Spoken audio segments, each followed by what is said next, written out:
श्यामची आई. रात्र 38वी. आईचा शेवटचा आजार.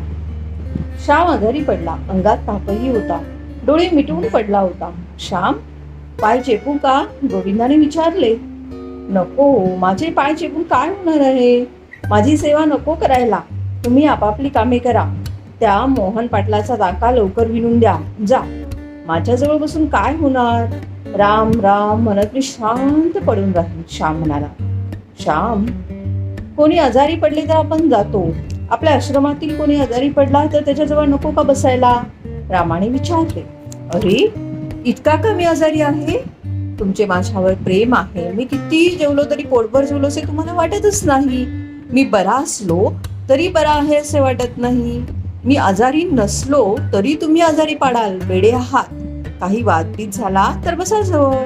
तुम्ही कामाला गेला तरच मला बरे वाटेल. गोविंदा, जा तू. राम, तूही पिंजायला जा. श्यामच्या निक्षून सांगण्यामुळे सारे गेले. सायंकाळी श्यामला जरा बरे वाटत होते. अंथरुणात बसून तो सूत कातीत होता आणि श्लोक म्हणत होता. काय रे, आता आलात? श्यामने विचारले. तुम्ही रात्री सांगणार ना गोष्ट? एका लहान मुलाने विचारले. हो, सांगेन, तुम्ही या. श्याम म्हणाला. पहा, तुम्हाला छान छान दगड आणले आहेत. आम्ही त्या टेकडीवर फिरायला गेलो होतो. एक मुलगा म्हणाला आणि त्याने ते दगड श्यामजवळ ठेवले. खरेच किती सुंदर आहेत हे. या, आपण त्याची चित्रे करूया. मी पोपट करतो हा. असे म्हणून श्याम त्या खड्यांचा पोपट करू लागला. मुले एक एक खडा देत होती. आता चोचीचा लाल रंगाचा खडा हवा आला लहानसा. श्याम म्हणाला, हा घ्या, हा पहा चांगला आहे. एक मुलगा म्हणाला आणि श्यामने तो खडा लावला व सुंदर राघू तयार झाला. आता मोर बनवा, मोर. दुसरा एक मुलगा म्हणाला. तुम्हीच बनवा मोर. श्याम म्हणाला, आम्हाला चांगला येत नाही. तो म्हणाला, पण आता तुम्ही घरी जा, लवकर जेवून या. श्यामने सांगितले. त्याला रे, जेवण करून येऊ. एक मोठा समजूतदार मुलगा बोलला आणि सगळी पाखरे उडून गेली.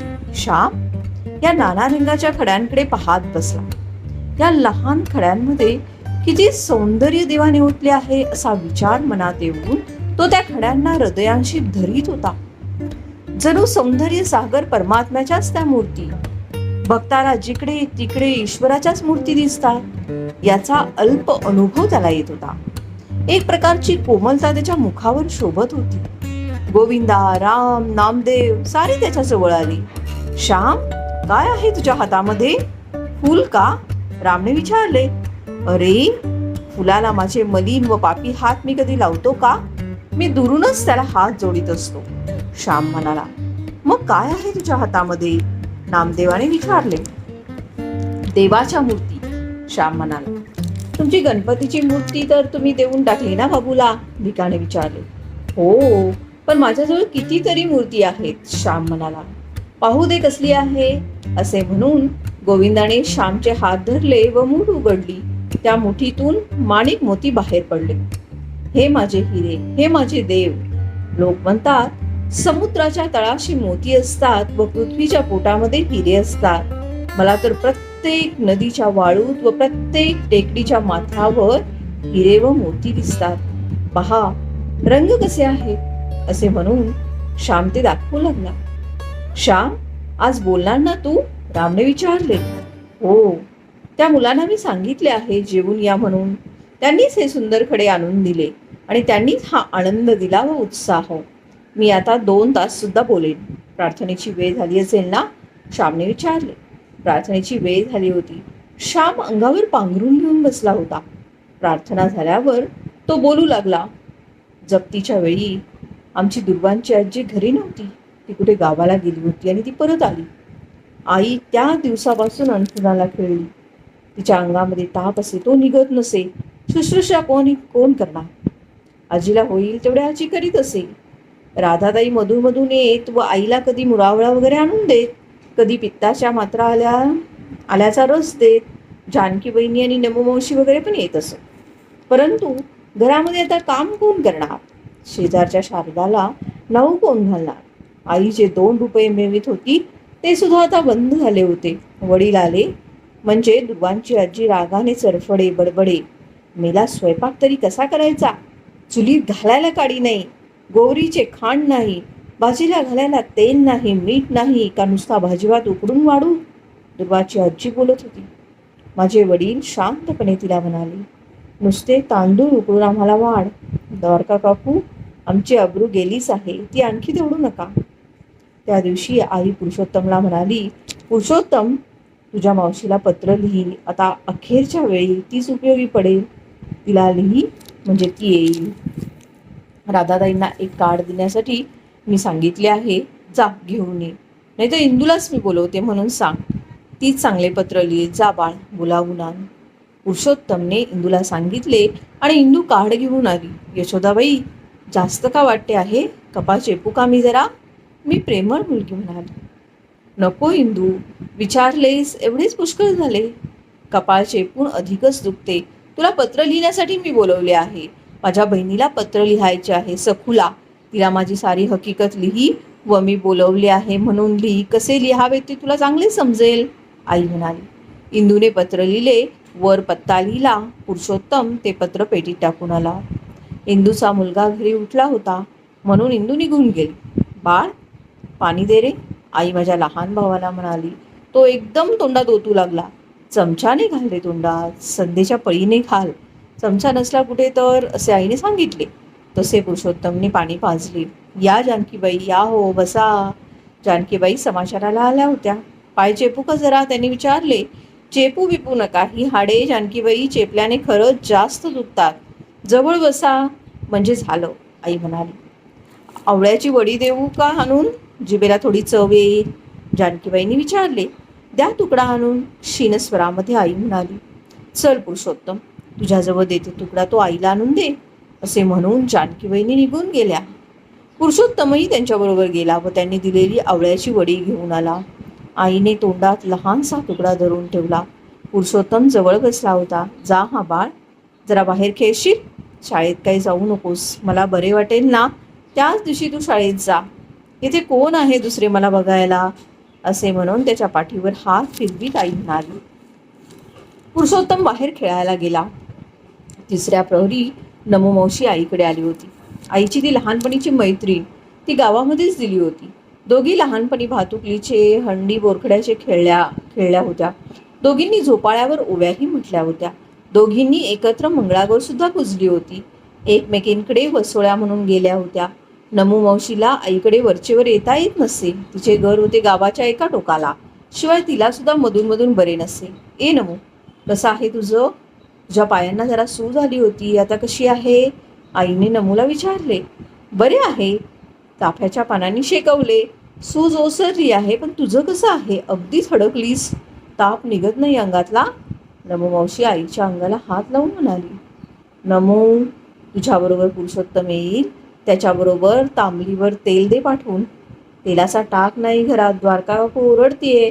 तुला सारे समजते, मी सांगायला नको. तू तरी का श्रीमंत आहेस, गरीबच तू, परंतु परकी नाहीस तू मला, म्हणून सांगितले, आई म्हणाली. बरे हो, त्यात काय झाले, इतके मनाला लावून घेऊ नकोस. सारे मनाला लावून घेते आणि त्यामुळे तुझे दुखणे हेच आहे. मुलांना हवी आहेस तू, धीर धर, नमू म्हणाली. आता जगण्याची अगदी इच्छाच नाही, झाले सोहाळे तेवढे पुरेत, आई म्हणाली. तिने सांजेला असं नको ग बोलू, उद्या की नाही तुला गुरगुट्या भात तोपात करून आणीन आणि खाशील ना, नमू मावशीने विचारले. नमू, डोळे मिटावे होता, किती ग ओशाळवाने लाजीरवाने हे जिने, आई डोळ्यात पाणी आणून म्हणाली. हे काय असे? बरे होशील मग तू, चांगले दिवस येतील, तुझे श्याम गजानन मोठे होतील, गजाननला नोकरी लागली का मग झाले, नमूने विचारले. महिन्यापूर्वी लागली आहे, परंतु अवघा 19 रुपये पगार. मुंबईत राहणं, तो खाणार काय आणि पाठवणार काय? शिकवणी वगैरे करतो, परवा 5 रुपये आले हो, पोटाला चिमटा घेऊन पाठवीत असे, आई सांगत होती. श्यामला कळवले का ग तुझ्या दुखण्याचे, नमूने विचारले. त्याला कळवू नका असं मीच सांगितलंय. तिकडे बिचारा अभ्यास करीत असेल, उगीच काळजी कशाला त्याला? येण्याला पैसे तरी कोठून आणेल? येथे आला जे फिरून जाण्याच्या वेळी हवेत पैसे, पैशाशिवाय ही लांबची येणीजाणी होतात का? येथे कापात जवळ होता, वाटेल तेव्हा येत असे, परंतु विद्येसाठी लांब गेला. त्याला देव सुखी ठेव म्हणजे झाले. माझे काय, आई म्हणाली. नमू मावशी निघाली. कुंकू लाव ग, तिथे कोनाड्यात करंडा आहे, आईने सांगितले. आणि नमू मावशीने स्वतःच्या कपाळाला कुंकू लावले आणि आईलाही लावले आणि ती निघून गेली. आई, हे बघ मावशीचे पत्र, मला सारे लागले, वाचू मी? असे म्हणून पुरुषोत्तमने मावशीचे पत्र वाचून दाखवले. मावशीचे अक्षर सुवात चठसठशीत होते. मावशी येणार होती. आईला आनंद झाला. इतक्यात इंदू आली. इंदू, उद्या येणार हा सखू? तू पत्र लिहिले होतेस ना, हे बघ तिचे पत्र, दे रे इंदूताईला, आई पुरुषोत्तमला म्हणाली. इंदूताईने ते पत्र वाचले आणि म्हणाली, मी पाहीन त्यांना, तुम्ही त्यांच्या गोष्टी सांगत असा, वाटे की केव्हा त्यांना बघेन. इंदूच्या आईने इंदूला हाक मारली. पुरुषोत्तम, चल आमच्याकडे, आईने सांजा केला आहे, चल. इंदू म्हणाली, जा बाळ, त्या परक्या नाहीत हं, असे आईने सांगितले. तेव्हा तो गेला.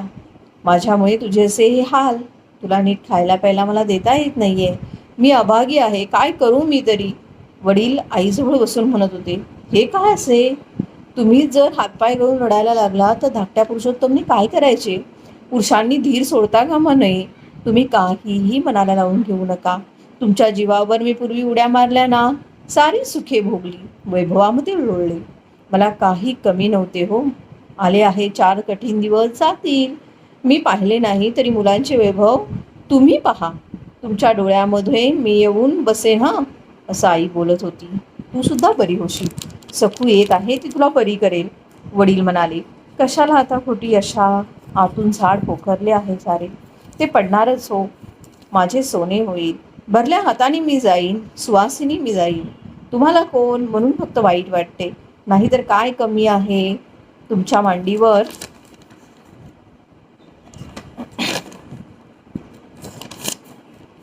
तुमच्याजवळ मरण यावे याहून भाग्य कोणते? या भाग्यापुढे सारी सुखे तुच्छ आहे. या भाग्याच्या आनंदामुळे सारी दुःखेही मला आनंददायक वाटतात, असे बोलत आईने वडिलांच्या मांडीवर आपला कडक हात ठेवला. बोलण्याने आईला थकवा आला होता. थोडे पाणी द्या ना तुमच्या हाताने, आईने प्रेमाने सांगितले. वडिलांनी झारीने थोडे पाणी तोंडात घातले. तुमच्या हातचे पाणी म्हणजे पावन गंगा, अमृताहूनही ते गोड आहे. बसा, आज माझ्याजवळ जाऊ नका कुठे, मी डोळे मिटून तुमचे ध्यान करते हो, असे बोलून वडिलांचा हात हातात घेऊन आई डोळे मिटून ध्यान करू लागली. फार थोर गहिवर आणणारे पावंत असे ते दृश्य होते. इतक्यात राधाताई आल्या. तेथे वडील बसलेले पाहून त्या परत जात होत्या. या इंदूच्या आई या, म्हणून विनयशील वडील बाहेर उठून गेले. राधाताई आईजवळ बसल्या. आईच्या केसांवरून त्यांनी हात फिरवला, केस जरा सारखे केले. पहाटे येणार वाटतं तुमची बहीण? त्यांनी विचारले. हो, पत्र आले आहे, इंदूने वाचले, आई म्हणाली. तिने सांगितले. बरे होईल, प्रेमाचे माणूस जवळ असले म्हणजे जरा बरे वाटते. राधाताई म्हणाल्या, सारी प्रेमाचीच माणसे आहेत, ते जवळ आहे, तुमचा शेजार आहे, आणखी काय पाहिजे? आई म्हणाली. थोडा वेळ बसून राधाताई निघून गेल्या. मावशी पहाटे येणार होती. पुरुषोत्तम किती लवकर उठला होता. तो सारखा गाड्यांचा आवाज ऐकत होता. बोटिंगची माणसे घेऊन येणाऱ्या बैलगाड्या पहाटेच्या सुमारास पालगडला येत. जरा कवाडाची गाडी थांबली असे वाटताच पुरुषोत्तम धावत जाई आणि पाहिली, परंतु गाडी पुढे निघून जाई. शेवटी एक गाडी आमच्या बेड्याशी थांबली. आपल्याच बेड्याशी थांबली रे, आजी म्हणाली. दुर्वांची आजी पवतेरे घालीत होती. पुरुषोत्तम धावत गेला. वडीलही पुढे गेले. होय, मावशीच आली. पुरुषोत्तम करंडी घेऊन आला. वडील ट्रंक घेऊन आले. मावशी वळकटी घेऊन हात आली होती. भाडे घेऊन गाडीवाला निघून गेला. आई, मावशी आली हा, ही बघ, खरंच आली, आईला हलवून म्हणाला. पहाटेच्या वेळेला आईला स्वप्न पडत होते. आली, माझी वाट मोकळी झाली, असे आई म्हणाली. अर्धवट शुद्ध अर्धवट जागृत होती. मावशी आईजवळ बसली. कितीतरी वर्षांनी बहीण बहिणीला भेटत होती. आईची दशा पाहून, तो देह पाहून मावशीचे डोळे भरून आले. अक्का, मावशीने हाक मारली. त्या हाकेमध्ये, त्या 2 अक्षरामध्ये मावशीचे निर्मळ उदार अंतःकरण ओतलेले होते. आली सकू, बस, तुझीच वाट पाहत होते मी. म्हटले केव्हा येतेस, पण आलीच लवकर. प्राण कंठी धरून ठेवले होते. म्हटलं तू येशील व ही मुले तुझ्या ओटीत घालून, तुझ्या पदरात घालून मी जाईन सकू. आई रडू लागली. अक्का, हे काय वेड्यासारखी, मी आले आहे, आता बरी होशील तू, तुला बरे वाटू दे, मग तुला व पुरुषोत्तमला मी घेऊन जाईन, मला आता नोकरी पण लागली आहे. मावशी म्हणाली. नको हो, आता कुठे येणे झाले, आता फक्त मला देवाकडे जाऊ दे, या मठीतच उडी पडू दे. मी आग्रह करून ही झोपडी बांधवली, ही स्वतंत्र झोपडी बांधवली. येथेच माझ्या राजवाड्यामध्येच मला देह पडू दे त्यांच्या मांडीवर. तू जवळ असता मरण येऊ दे. माय मरो व मावशी जगो असे म्हणतात ते खरे ठरो. सकू, तुला ना मूल ना बाळ, तुझा संसार देवाने हटपला. जणू माझ्या मुलांसाठीच तुला त्याने निर्माण केले. माझ्या मुलांचे सारे तूच कर, तूच त्यांची आई हो. आई बोलत होती. अक्का, हे काय असे बोलू नकोस. बोलण्याने त्रास होतो, जरा पड, मी तुला थोपटते. असे म्हणून मावशीने बरोबरचे ब्लँकेट आईच्या अंगावर घातले. चौघडी व गोधडी याशिवाय तिला काही माहीतच नव्हते. मावशी आईला खरोखरच थोपटीत बसली. गंगा व यमुना यांचे पावित्र्य तेथे होते. उषा आणि निशा यांच्या भेटीचे गांभीर्यही होते.